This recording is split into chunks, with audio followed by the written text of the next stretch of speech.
Hi అండి. మామిడి తాండ్ర తయారీ విధానం అండి.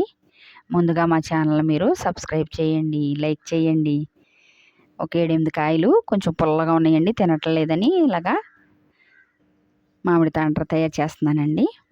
ఇవన్నీ పొట్టు తీసేసుకొని, కట్ చేసుకొని మిక్సీలో వేసుకొని, మెత్తగా గ్రైండ్ చేసేసుకొని, స్టవ్ మీద ఓ బాండీ పెట్టుకొని, అందులో ఈ మిక్సీ పట్టింది అందులో వేసేసుకొని, ఇది బాగా ఉడికేటప్పుడు షుగర్ యాడ్ చేసుకోవాలండి.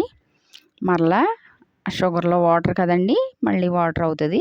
అదంతా చక్కగా ఎగిరిపోయేలాగా తిప్పుతూనే ఉండాలండి. కలర్ కూడా చూడండి, చాలా కలర్ఫుల్గా వచ్చేసింది. కలర్ ఏమీ వేయలేదండి.